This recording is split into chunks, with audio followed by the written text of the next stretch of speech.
This is the most dangerous thing I've ever worked on. And if you know, you know. I'm standing inside a black mirror. In fact, it's the exact one that you're gazing into right now. And I'm not alone. This is the Black Mirror Project. The Black Mirror is a parallel environment where human beings don't exist as people. We exist in here as structured objects. It's where families aren't families, they're case entities, and suffering isn't suffering, it's a variable. While love isn't legible, but compliance is, and memory doesn't exist in here, but documentation does. Every single thing you do in this environment becomes a field, a flag, a risk vector, a cost curve, a probability distribution trajectory, and there is a version of you in here with me right now. It's somewhere in this data farm, and it's your data body. You agreed to it. Not with your signature, but in the terms and condition box that you checked and then scrolled past on your phone each time you installed a new app, even the one that your favorite advocates claim to have made. It's your Gmail, your Google, your Ring doorbell, Amazon Echo, your kid's school Chromebook, the free Wi-Fi at the hospital waiting room, and the loyalty card at the grocery store. Even the same app that you downloaded because some advocate told you it'll bring your kids home.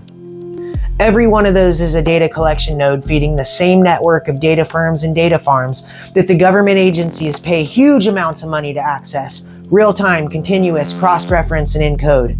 You are not a customer in this network, you're a data point, a behavioral pattern, a risk profile being updated right now while you watch this. The emergency room, the school counselor your child talks to, the pediatrician, the teacher, the coach, the scoutmaster, all mandatory reporters embedded in your timeline like agents straight out of the Matrix. Every one of them is a potential intake node for a system built to process human behavior as data. Most people only find out this system exists when it knocks on their door. And what I found, is that this infrastructure running on them is the same infrastructure running on you. The difference is they're already inside it, but what you're about to find out is you are too. You're in here. It's your removability profile, your instability score, your likelihood of future dependency, even your projected cost to this system. Your tolerance for pressure and every single failure point you've ever had. Do you know that? Because they do, with predicted outcomes, cataloged, weighted, processed, scored, and indexed. You don't have to be in an open CPS case for this to be true. You just have to exist inside this infrastructure, and in 2026, everyone does.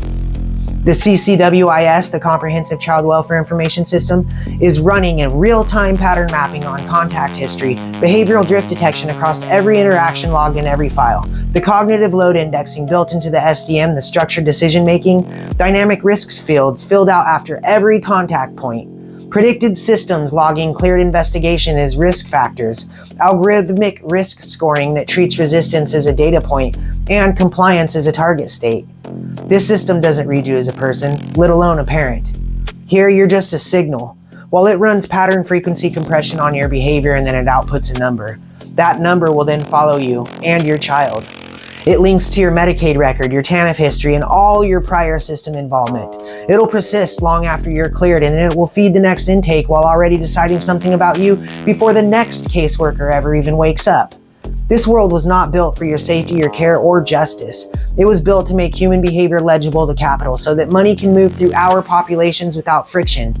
So risk can be priced and liability can be managed and outcomes can be engineered and uncertainty can be reduced so the millionaires and billionaires can turn our trauma into their net gain. For 200 years, people have said this system was designed for other people to profit off of our worst moments. Advocates have said it. But what they won't say is many of them need this system to continue separating parents from their children so that they can continue to be relevant and keep making money off the same parents just like the system. I see you.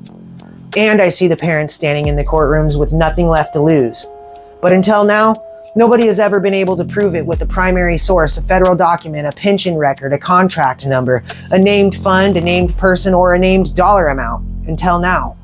Over 15 episodes, one architecture, completely exposed. Every name, contract, dollar, pension fund, federal statute, algorithm, variable, and every person who never appears in your courtroom but has decided everything that happens in it. I'm going to show you the names of the very people many of you have tried to convince me are here to help, and I can prove to you that they are not. And here's what I didn't find in their perfect machine.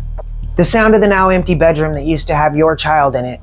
The way that a parent stands in a doorway at 2 a.m. not sure if they're even allowed to grieve yet because the case is still open, or the smell of the jacket that they won't wash because it still smells like their little kid.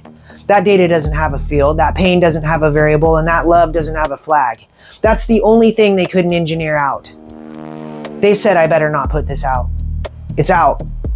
I'm reality, one of the more than 100,000 children whose cases were quietly closed while they were still missing, not rescued, just erased from the system.